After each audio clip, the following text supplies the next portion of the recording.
With the blessings of the Noble Triple Gem, welcome back to Jethavanarama Buddhist Monastery.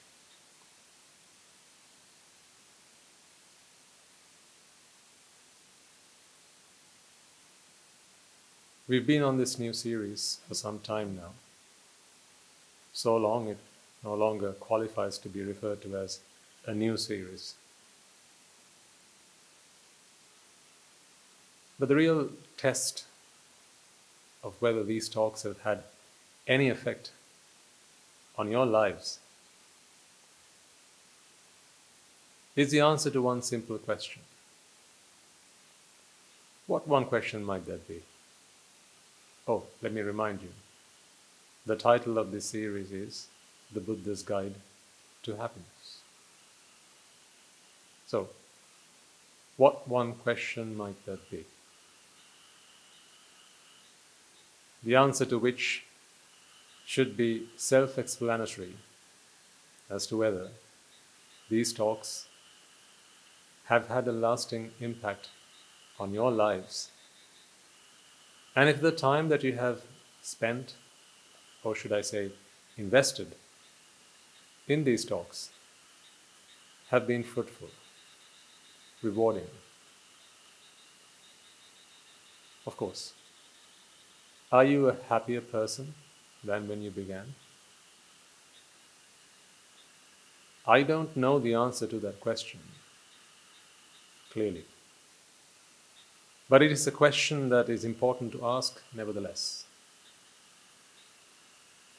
Although I don't know the answer to that question, I value the answer to that question. I want you to ask this question of yourselves. And I want you to ask yourselves,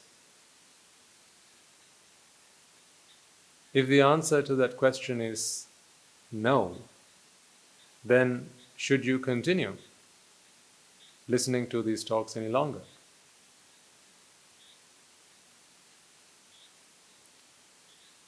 If you still feel that perhaps maybe I will get what I'm looking for a bit further down the line, then perhaps there are a few and maybe even subtle changes that need to be made in the way you approach these talks.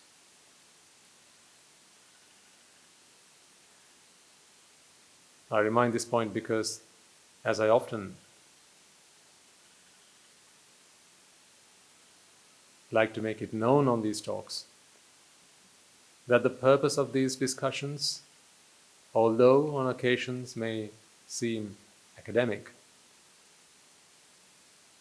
nothing could be further from the truth.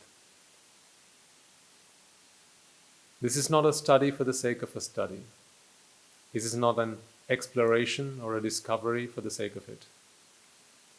We are not on this path so that once we have traversed it, we can all claim to have discovered the path, or put a badge on our collars to say that we have finally accomplished something. The only outcome I expect from both delivering these talks and you joining them is for you and I to be happier persons at the end of this endeavor.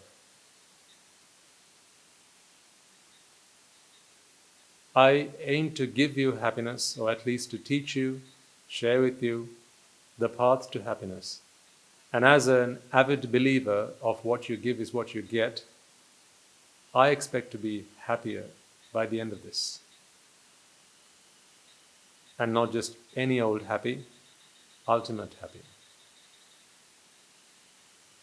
Or ultimate happiness. And I expect the same for you. But if the answer to that is yes, then you are very fortunate. Because it must be that you have come to realize something, that you have begun to understand life, existence, living through a whole new lens, an entirely new dimension.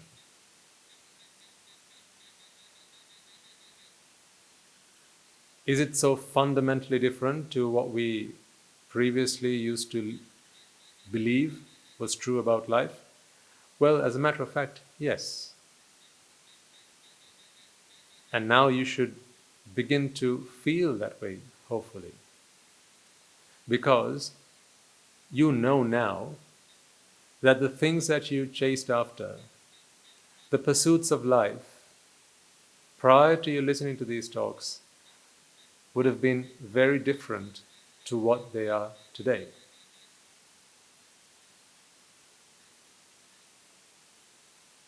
You'll agree, I hope, that life was merely the pursuit of pleasure previously. Pleasure in any which way or form. However it comes, as long as it comes, I'm good. Might have been your outlook on life. And in the name of pleasure, many a thing would have been done. Mostly good, but perhaps even on occasions bad, and even downright evil. But in the name of pleasure, anything was acceptable. But today, you are a different being altogether. Because you understand that pleasure is simply a farce. Hopefully you have begun to fall out of love with pleasure. You have begun to see pleasure in a new light. That it is not a blessing but a curse.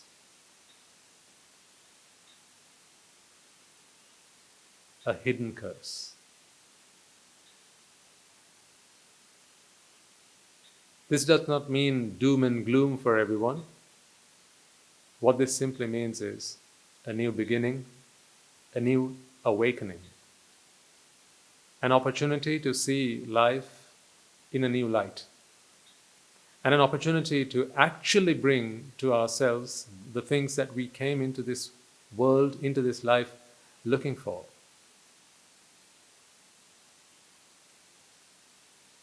Tell me, your purpose in life hasn't changed, has it? The only thing that would have changed, hopefully, is the way you approach it. You began looking for happiness. You began life looking for happiness. You began this year looking for happiness. You began your last birthday looking for happiness. You began today looking for happiness. That never changed. Listening to these talks shouldn't have changed you. Certainly not in that way. You're still looking for happiness. But today your definition of happiness may be different.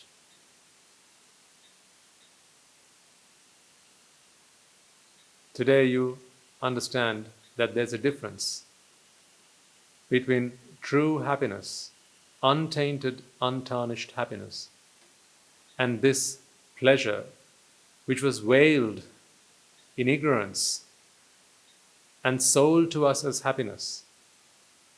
We were fooled. But today you realize that happiness is one and pleasure is something else altogether. This is not merely the difference between two words in the English language.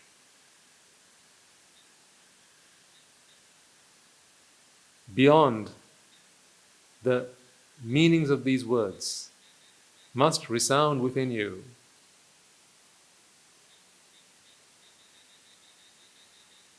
the message of the Buddha, the message that I try to convey to you as I have learned from my teachers. If we came into this world looking for happiness, then we should leave having found it. It would be a shame, a real loss, and a pity to have spent an entire lifetime, 50, 60, 70, maybe even 80 or 90 years for some people. Lifetime. Having spent a lifetime, if we have not found what we came looking for, what would you have to say about that particular endeavor? A meaningless one, a useless one, a fruitless one, an essenceless one, wouldn't you say?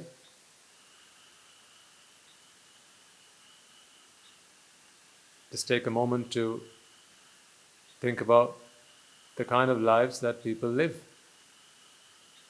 I don't look upon them in disdain. I'm simply saying, if we were to take an analytical view, a subjective, or rather an objective view, take a clinical view at people's lives, most people's lives, we can only look upon them with sympathy. And this is not me getting on my moral high horse. Please don't get me wrong. I do look upon them with sympathy, just as my teachers once did with me. Whether we like to admit it or not, there is a problem looming. We're all living in one. A frog that is born in the deep trenches, whether it likes to admit or not, is in one. It might not know it, but makes no difference.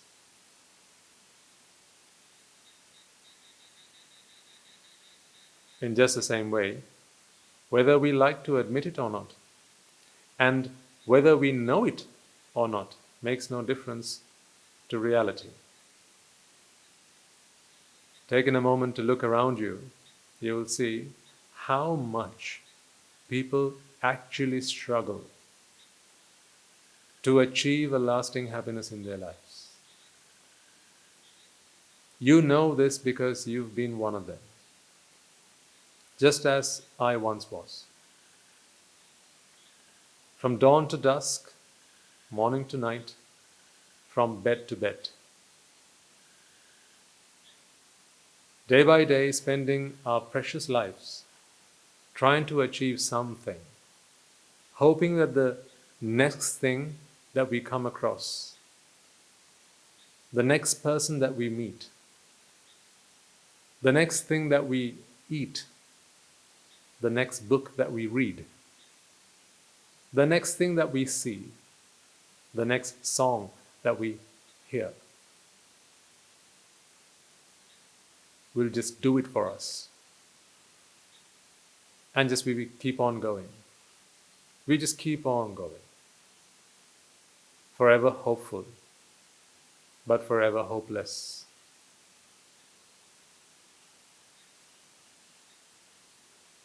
A man having lived 70, 80, 90 years of life dies unhappy, unfulfilled, thinking to himself, oh, I wish I could have done this, that and the other. Why, if you ask him, sir, do you think that those things would have been good additions to your life? He would then simply say, those were the things that were left undone. Had I done them, I would have been able to die a happy man. Begs the question, doesn't it? Well, then what about everything else you did? Didn't you do them thinking that they were going to make you happy?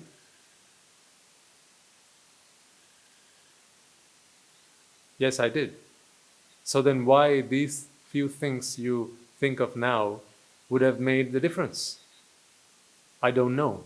I just remain hopeful. Hopelessly hopeful. Hopelessly hopeful.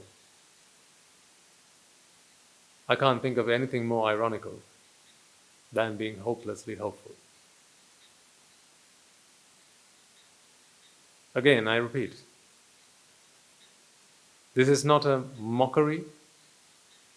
This is not to look down upon anyone or anyone's way of life. This is not me passing judgment on how anyone might have lived their lives. But this is only because I do care.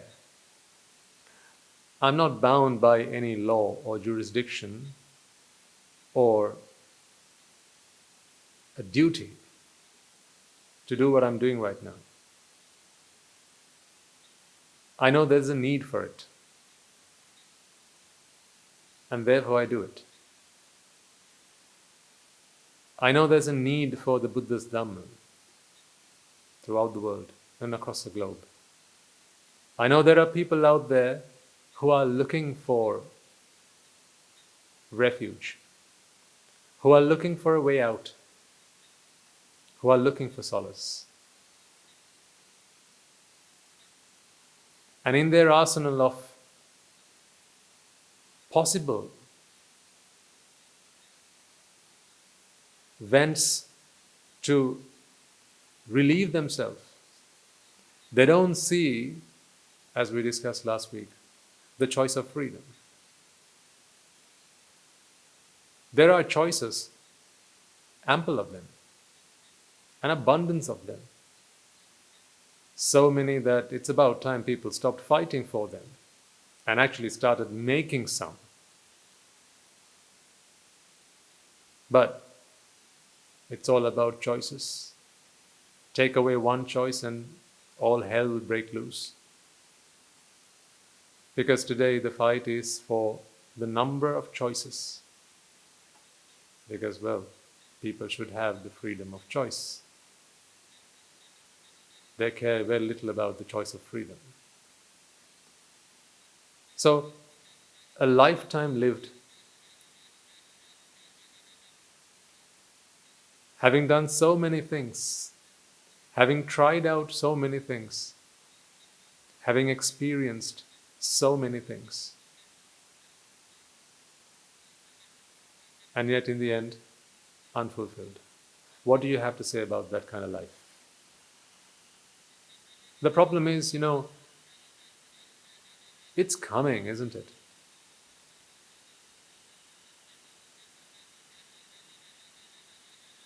This is the truth. We don't like to think about it, but it makes no difference. I don't mean to say that death is the problem here, because death is not the problem. The problem is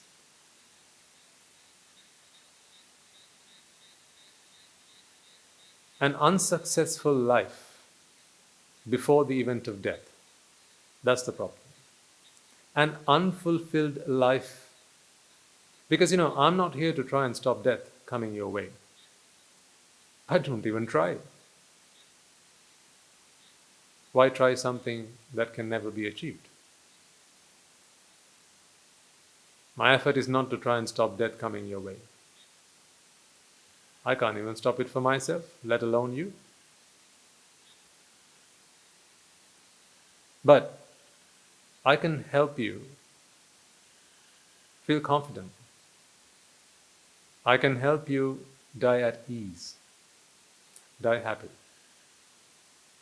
But that happiness is not because of death.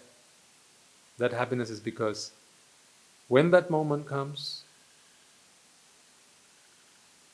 you can be content, truly content, not content just because it's the right thing to say. When someone asks you, have you achieved everything you want in your life? Oh, yes. Oh my God, yes. I'm so content. Because that's the right thing to say, isn't it? No, not because of that. It matters not what you say, it matters how you feel about what you say. Does your conscience agree? On the inside, you can't deny. You can't deny because you know what you're going through. What does your conscience say about you? I want you to be able to have lived a successful life. And a successful life does not mean you need to have accumulated anything, really. Of course, everyone knows that success means different things to different people. But I don't entirely agree with that. Because when you say success means different things to different people, you're just looking at the issue superficially. Why is it that people define success differently? Because underneath, everyone's after the same thing. It's just on the surface. For some, it's wealth. For others, it's beauty. For others, it's fame.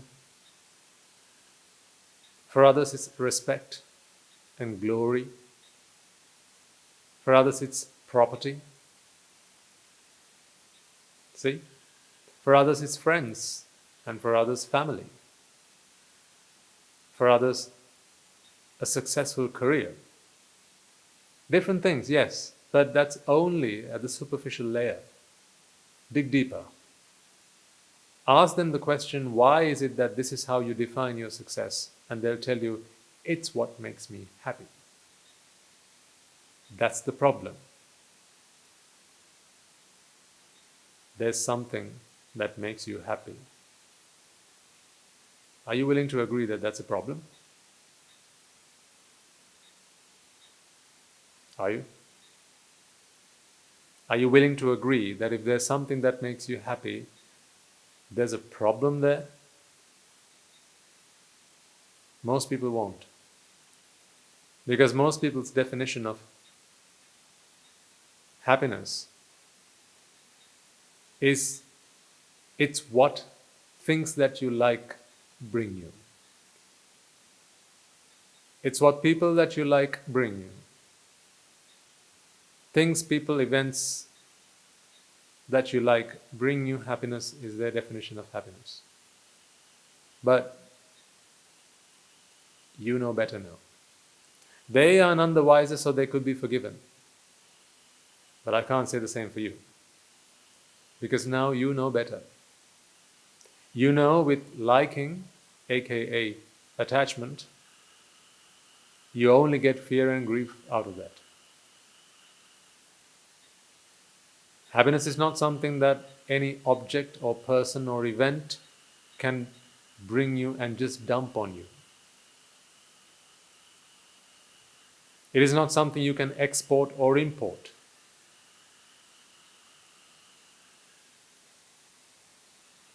It is made wholly on the inside. And it's also destroyed wholly on the inside. Other people have nothing to do with it. It comes from within.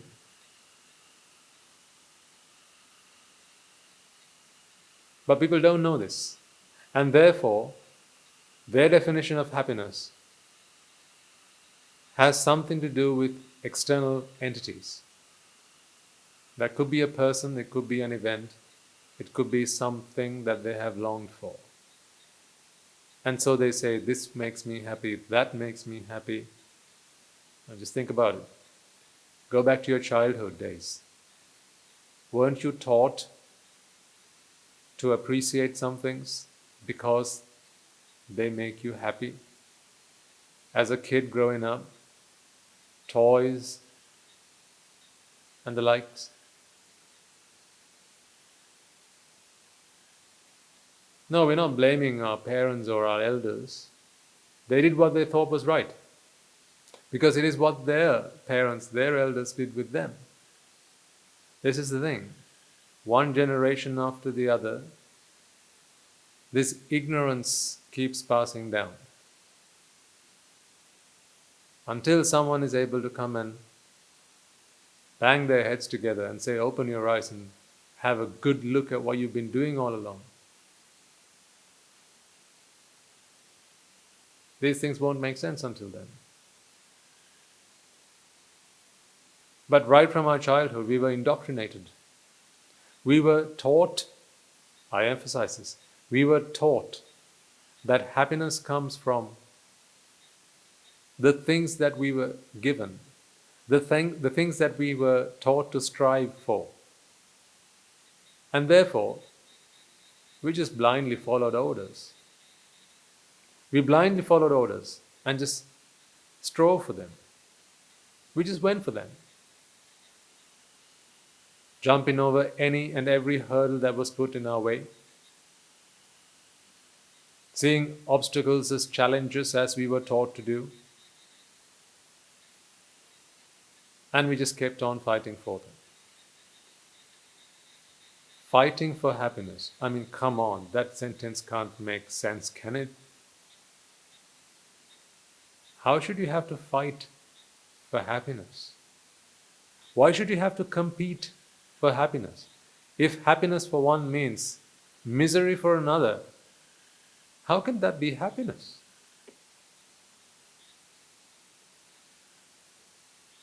If your victory means a defeat for somebody else, what kind of victory is that?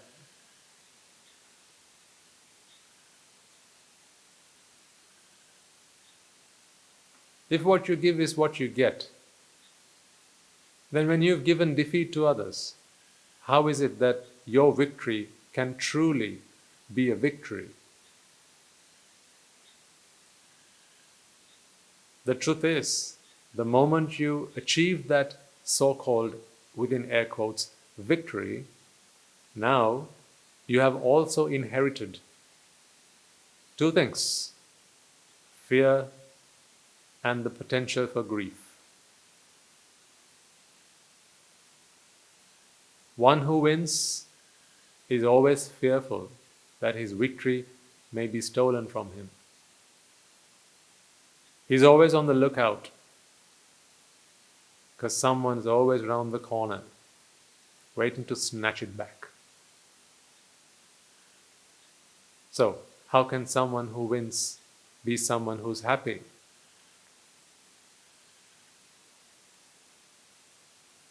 In the fight for victory, most of the time you end up losing.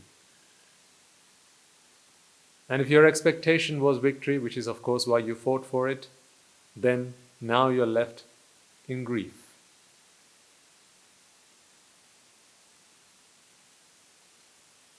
What you were after was victory, now you're left with grief. What you were after was happiness, and now you're left with misery. See, either way, you haven't won really, have you? In any competition, victory and defeat are synonyms. It just takes a wise man to see it that way. That's why in the Buddha's teachings, he does not guide his disciples towards victory or defeat.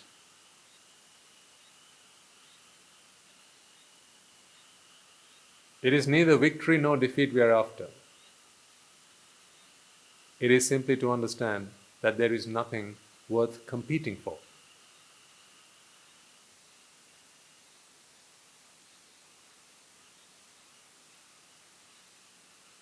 That does not mean we end up lazy good-for-nothings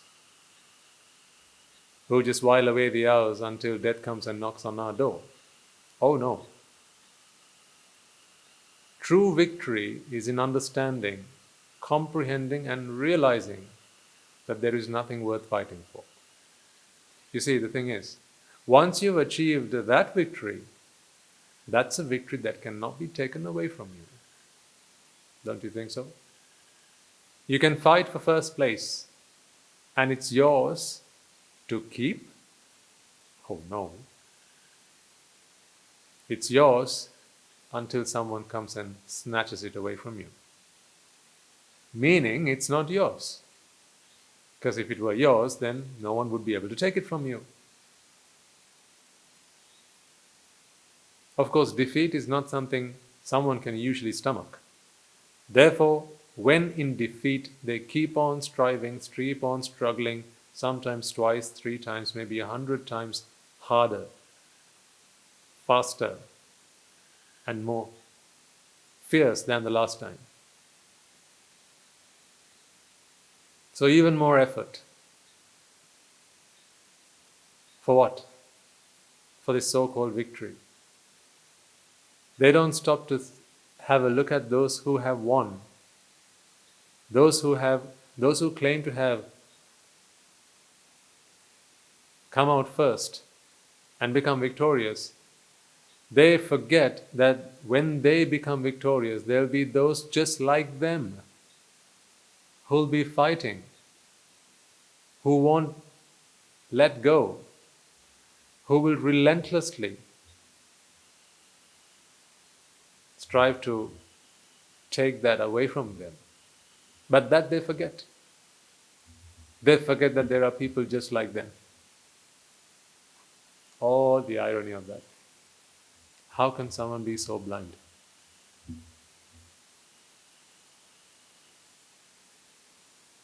You understand my point, don't you? He who has lost forgets that what he's fighting for now, so that he could possibly win next time, is going to be fought for just like he's fighting this time round. And you see, when one person wins, there are 100 more who are fighting for it.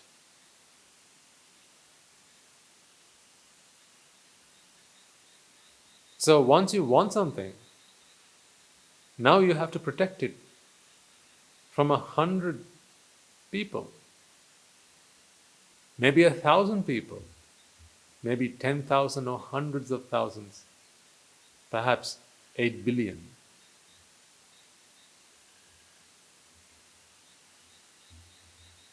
Just take a simple example from life. Flip those pages of that book you call life and you will find plenty of them. Only back then you didn't see it this way. Back then you thought that was the norm.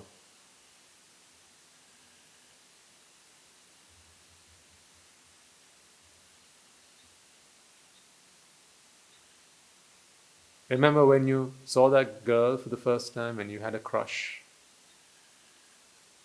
and you wanted to have her for yourself?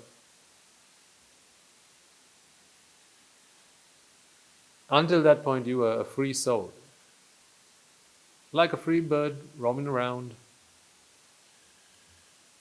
You could look at every girl the same way, and everyone was friends. But now you have a special friend. When you have a special friend, only that friend can now be your special friend. Other friends can no longer be your special friends. Because now you need to impress that person. Show that you have extra care for them, extra bit of attention for them. Show that you are willing to go the extra mile for them. Up until then, you could do that freely and happily for all, and enjoy the satisfaction that you got from it. But you can no longer do that, because to impress that person, you have to show that they get something extra from you that others don't. See, in the pursuit of happiness, didn't you lose the thing that you were going after?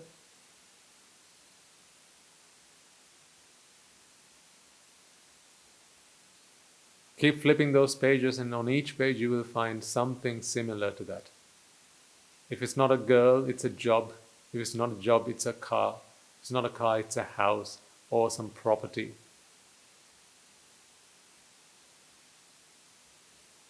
Or a title, or a position, whatever. In the end, having lived a long life, you take that book of life and you flip through those pages, and all you'll see is losses and victories, but there'll be losses dressed up as victories. Nothing gained. Because you didn't know what you were going after. You thought you were going after it, but it wasn't there. Like running after a mirage. Looks like it's there, but it ain't there. all that's left after the end of that exercise is sweat, effort, and simply a broken dream, a shattered dream. You have the toil, you have the labor, you have the pain, the aches, and the sweat that you broke to show for it, but no victory.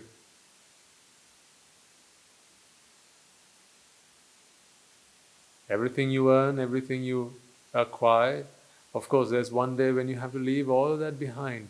Is it not prudent to just stop and think to yourself, fighting so hard for these things just so that one day I can leave them behind, is there a blooming point to it?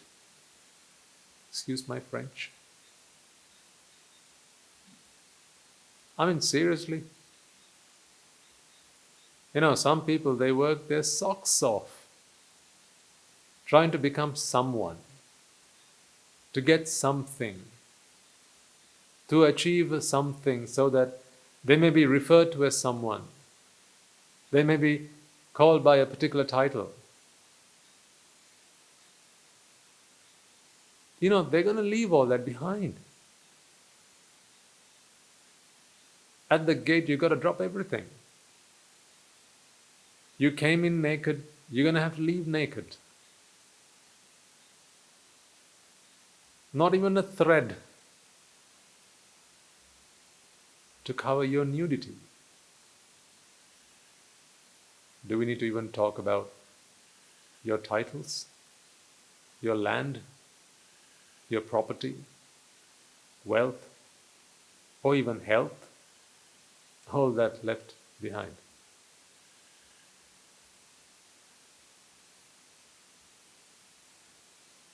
But, people are just so blind, so blind, that they forget to live. In their pursuit of happiness, they forget that life is just there to be happy.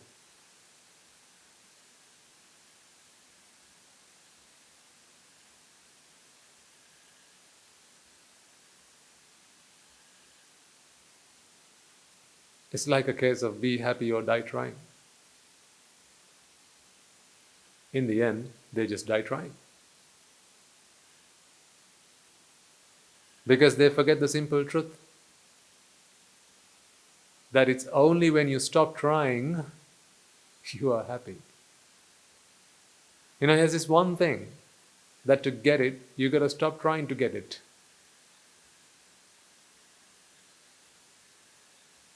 There is so much depth in these words that I want to share it all with you right now, but it's going to take some time.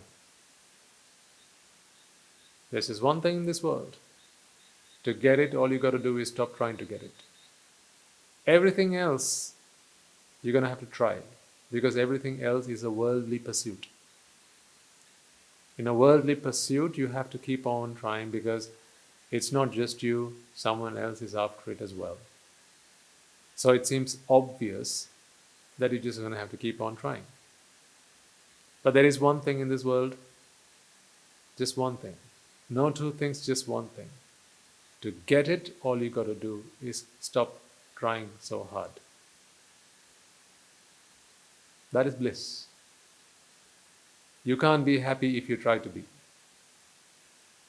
Doesn't even sound right, does it? You can't be happy if you try to be happy. Anyone who tries to be happy is not happy. Why are they trying? You have to ask the question, shouldn't you?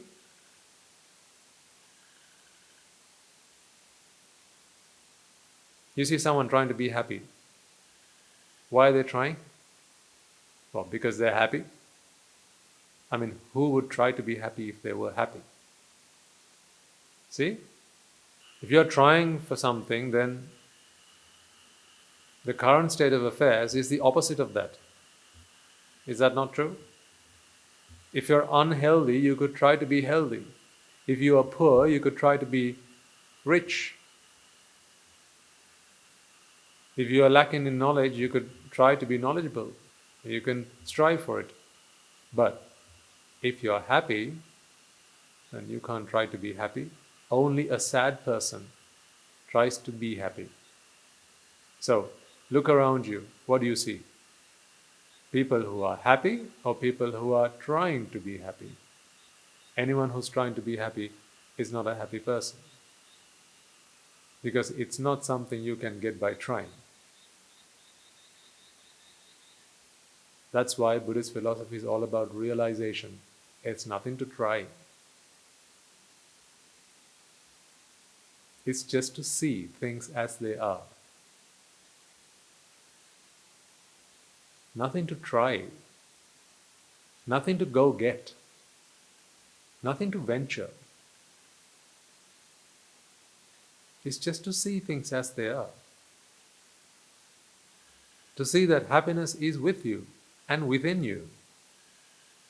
Now stop going after it. Stop chasing it. Stop it.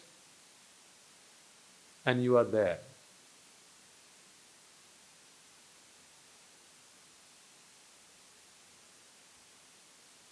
If these words make sense to you, then you're either super intelligent, or you've been following this series, or a bit of both.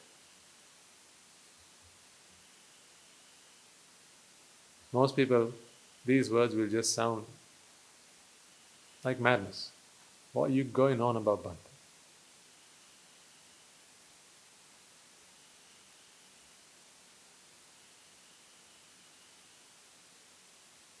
Happiness is with you, it is within you.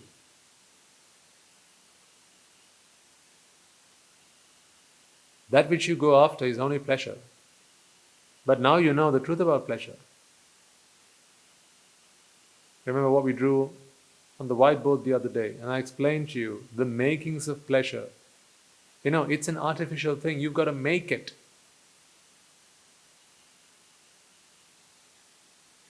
The mind is a factory for pleasure. It has to make it. Constantly it has to make it. How can that be happiness? As I said, a happy man does not try to be happy.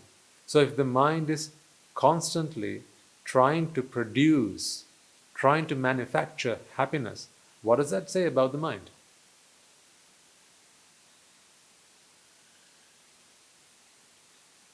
It's completely lost the plot. That's why I need you to understand. I want and I wish for you to understand this truth. This is a simple truth. It's not complicated. Oh no. If it were, I wouldn't have got it. I promise you. It's a simple truth. The only thing is it's a little bit subtle. It's not difficult. It's subtle. It's like threading a needle. It's not difficult. You don't need to get yourself a degree on threading needles to do that. As I say, it's not rocket science. It's threading a needle. It's not difficult, but it is subtle. You need some precision. You need accuracy. You need laser-sharp focus. You need to be steady. You can't thread a needle jumping up and down. You can't thread a needle running around like a headless chicken. You need to settle down. You need to relax. You need to stop. You need to focus. You need to take a deep breath. You need to look, not everywhere. Look at one thing. One place. I'm not talking about focus your mind on one thing. This is not single-pointedness. I'm talking about look at the truth. Look at the problem and you shall see the answer. People don't see answers because they don't look at the problem. It's like a ball of thread. A tangled ball of thread is only a problem until you see how and where it's tangled. The moment you see that, it's no longer a problem.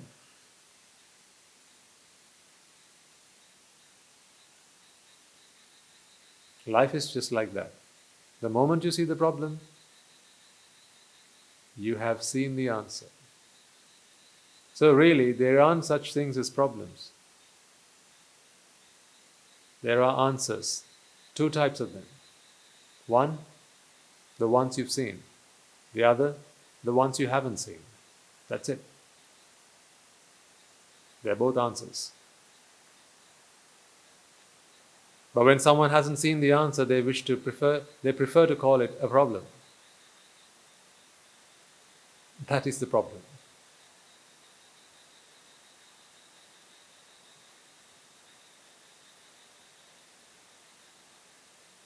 People live their lives destitute because they can't stop what they're doing, but they have no alternative because they are none the wiser. They can't do with it, then they can't do without it. It's a very difficult situation they've gotten themselves into. See, today you understand the makings of pleasure, and you have fallen out of love with it. But think about someone who does not understand this. Their minds constantly seeking pleasure. Is there any point to it? No. Because the pursuit of pleasure is the very source of unhappiness. Stop chasing pleasure and you shall be happy. But they don't understand this. So therefore they just keep on chasing pleasure. The very thing that makes them unhappy. The best analogy I can think of is like when you are thirsty, the last thing you ought to do if you're out at sea is what?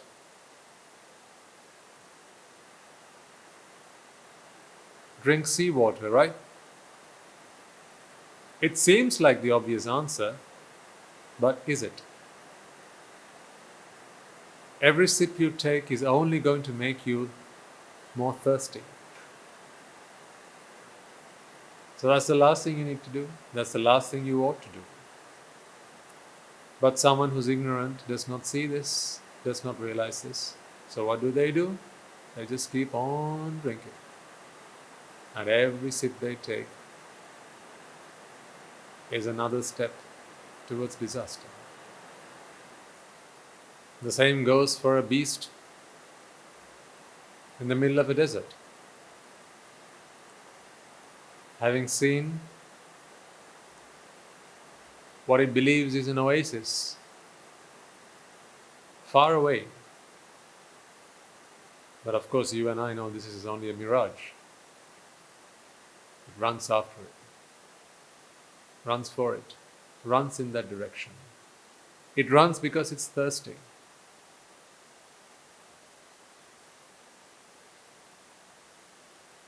It runs because it needs a drop of water.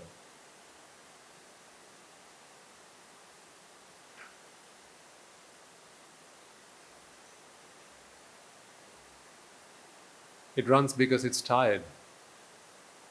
It needs to take a rest, take shelter, take a drink of water, and take shelter, rest, lay down. And therefore it runs.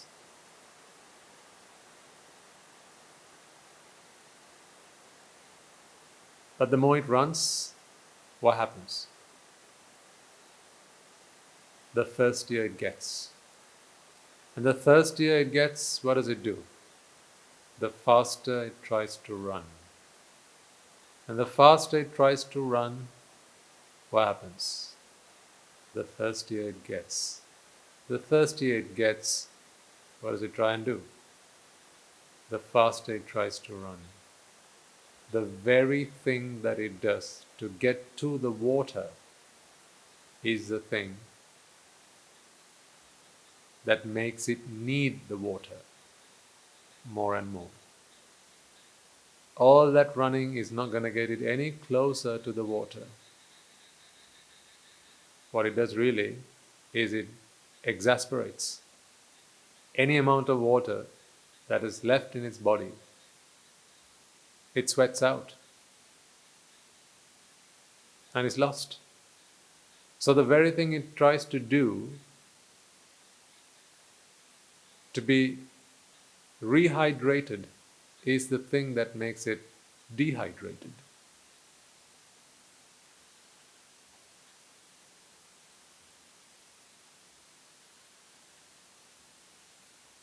Hopelessly hopeful, right?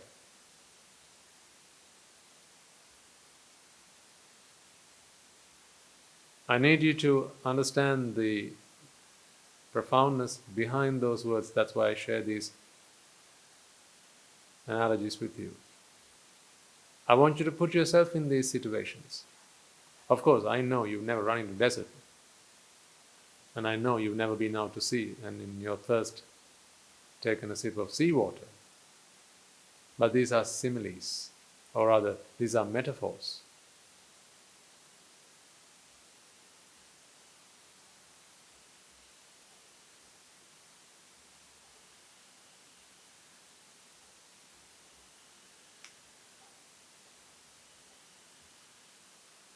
I want you to put yourself in such situations. Go back into those situations in life and ask yourself, weren't you like the gazelle, the metaphorical gazelle, in the vast desert that was thirsty and then started running to what it thought was an oasis, but only a mirage that it was?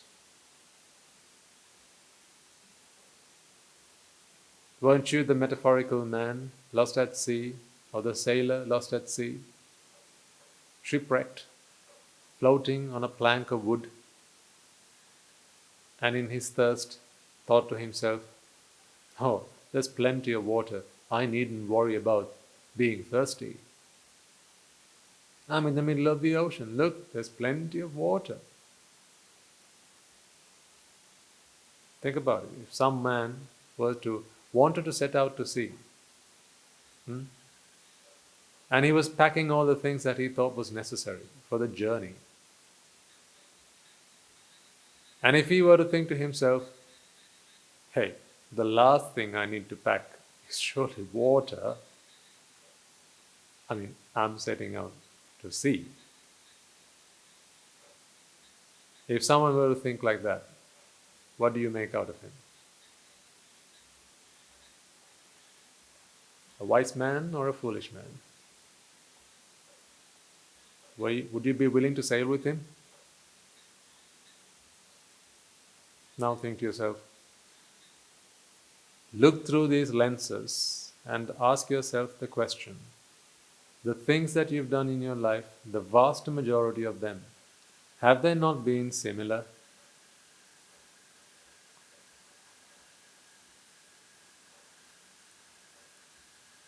A craving arose in the mind, which in itself was the vexation or the creator of vexation.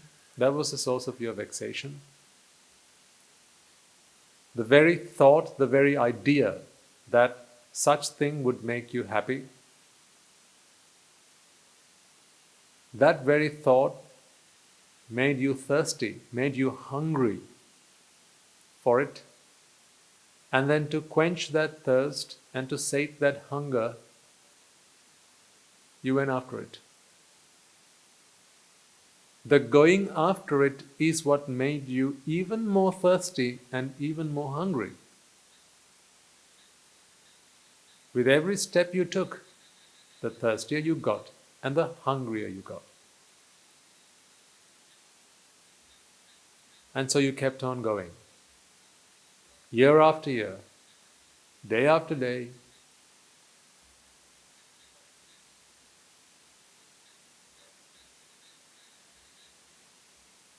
And in the end, you got it. You achieved it. And when you achieved it, you thought, woohoo, I got what I want, now I'm happy.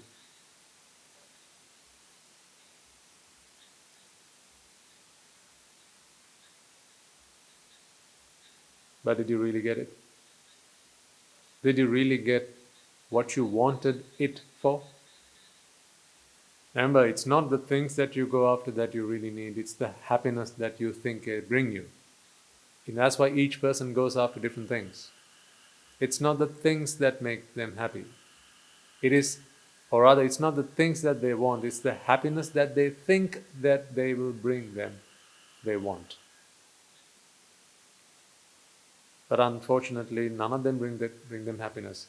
All that is left after the end of that journey is the toiling, the sweat that's broken, the effort, the energy that has been spent, the wounds, the cost, the damage done, all that.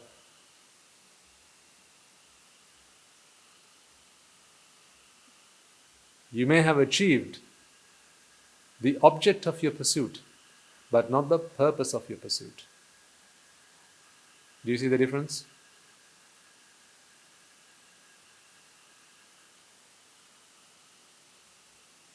The purpose of your pursuit was, of course, happiness. It has always been that. The object of your pursuit would have been different day by day, year to year. The things you wanted as a kid are not the things you want today. The things you want today will not be the things you want tomorrow. But the purpose of your pursuit would have remained unchanged. And it's because you have not achieved that purpose, you keep on going after objects in the hope that they shall give you what you seek. If they did at least once, would you be going after a second? Why do people go for seconds?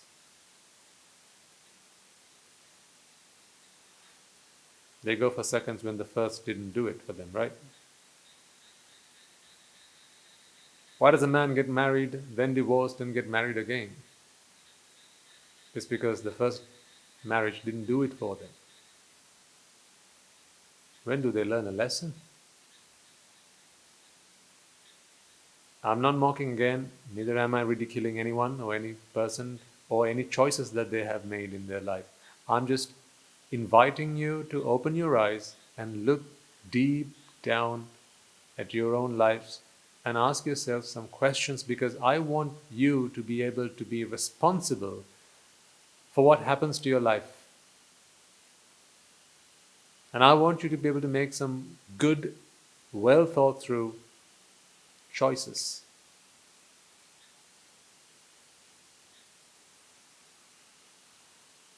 No man should die without the freedom of choice. But the most important choice of all is the choice of freedom.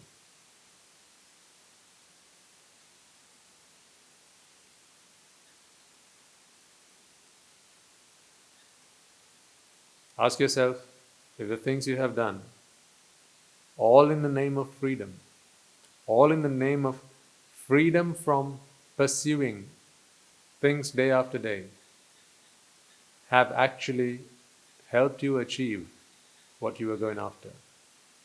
That's why I say, please try and understand the distinction between the object of your pursuit and the purpose of your pursuit. The objects change like the weather, but the purpose has always remained unchanged. The fact that different objects are pursued day after day is evidence enough, is it not, that the purpose of your pursuit has not been achieved as yet. This is why, as I said earlier, the philosophy of the Buddha is to understand, to comprehend that there is nothing that is worth pursuing. When you realize that, you begin to understand that the happiness that you pursued all this time was always right by your side. It's there to be taken, not to be run after. is there. Look, and you shall find it. Look and you shall see. It's there. It's just right there. Stop looking out in the field. Stop looking yonder. Because it's there. It's just right there.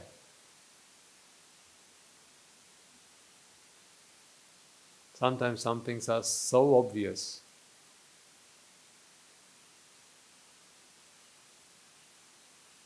that people become blind to them.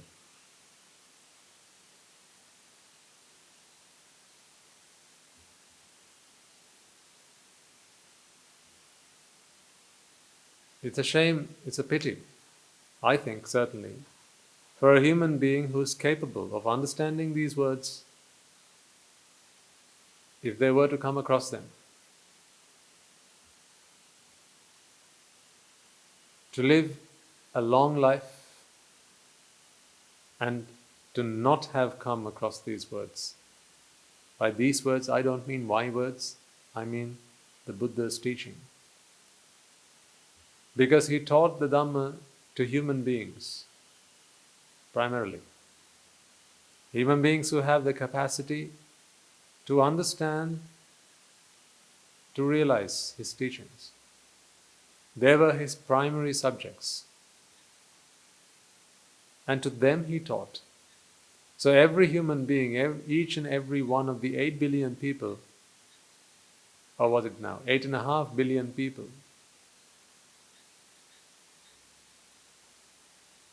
are capable, they have the capacity to understand these words. But they have to come across them first. Not everyone has the ability to realize them on their own. Very few and far between do you find someone who is capable of self-awareness or self-awakening even. Those are the Buddhas. But with the help of a Buddha, his guidance, his teaching, his instruction, anyone with some intellect, some intelligence, a tad bit of wisdom, is able to understand these words. I know you are, otherwise you wouldn't have hung around this long. You've been with us right from the beginning of this series. You've been trying to do the things that I've asked you to do. Listening to them, contemplating, applying them in the lab of life, trying things out, considering new ideas that may be contrary to ones that you have held close to your heart. But you have remained open and willing to consider.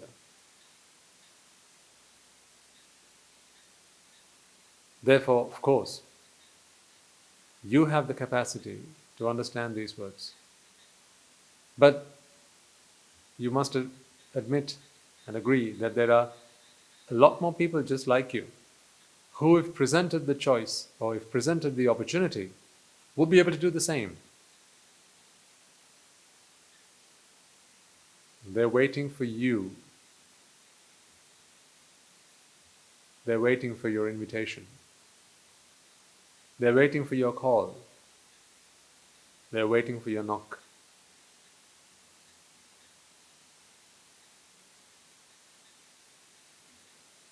Help other people. Help as many people get what they want. Or rather, actually, help as many people get what they really need, and you shall get what you need. What people want may be something very different to what they really need. Of course, as we discussed a moment ago,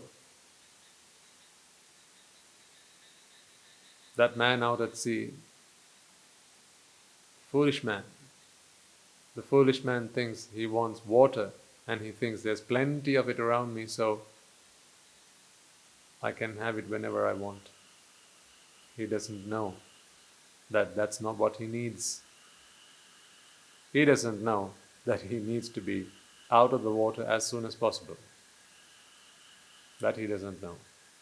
But that's what he needs. So help as many people get what they need, and you shall get what you need.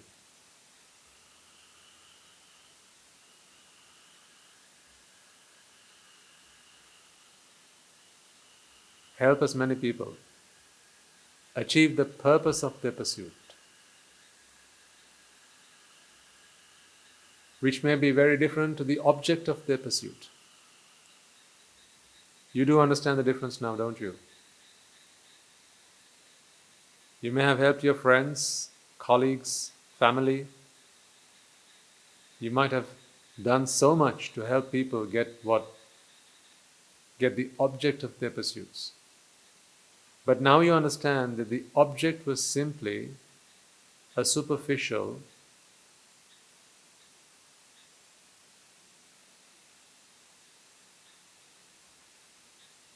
item that was there to represent the purpose of their pursuit. Now you know the purpose of their pursuit. Help them truly achieve that purpose.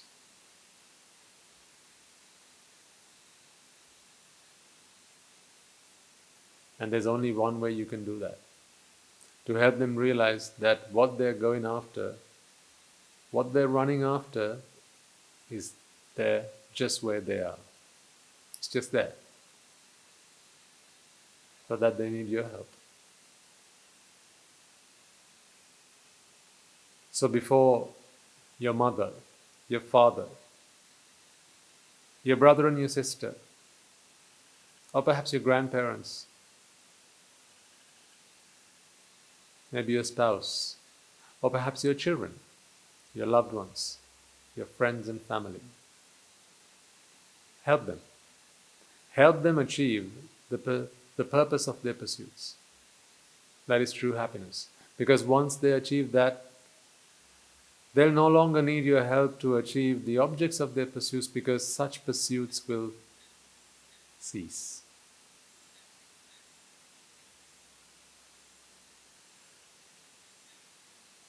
True happiness does not need to be achieved twice.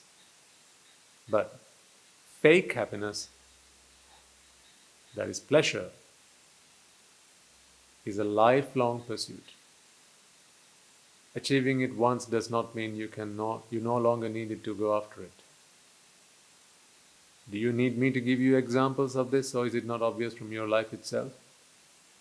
Can you count on the 2 hands that you have, on your 10 fingers, the things that you went after in the name of pleasure? And is that enough? Has it ever been enough? Will it ever be enough? Ask a person lying on their deathbed, have you achieved enough? And as I said, they'll give you a few more things they wish they had done. A few more things that they wish they'd done, because they believe that it's those things that were left undone that would have helped them achieve a fulfilled life. In other words, the pleasure that they've been after. How blind can one be? But hey, until and unless you come across a noble friend, no one's able to show this. No one's able to help you realize this. No one's able to realize it on their own. That is why you have a duty. Your love and compassion is essential for mankind. Consider it not a luxury, but rather a necessity.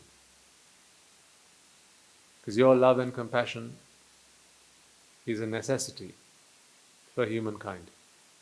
You need to show your love and compassion. No, not by giving them a hug and an embrace or a kiss on the forehead. That's not what I mean. I mean by showing them, by offering them, by guiding them to achieve the purpose of their pursuits.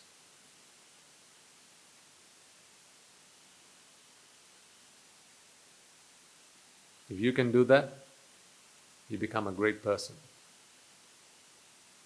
Your life becomes one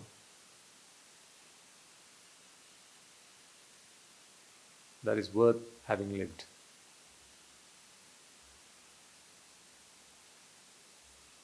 I wish and pray that you may be able to do that for as many people as you possibly can.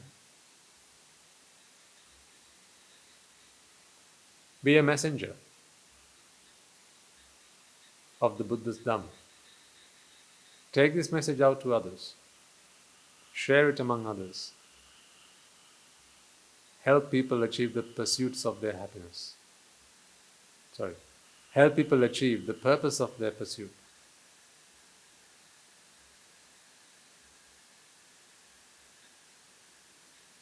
Help as many people achieve what they need, and you shall achieve what you need. I'll leave you with that for today. Before we conclude, let us take a moment to thank the very people who've helped us come this far and to help us get where we are today. I'm just saying, do what others did unto you, to others.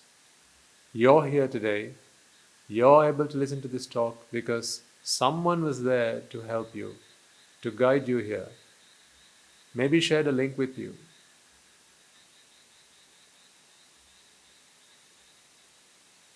Maybe gave an invitation. That's why you're here. So now, do the same. Pass it on. But only if you can answer the question I asked you right at the beginning of this talk. Remember that question? Have these talks been successful? Have they been of value to you? Have they been worth your while? Has the investment paid off? How do you know? Are you a happier person? If the answer is no, then ignore all of this. But if the answer is yes, well, then I don't think I need to tell you what you need to do now.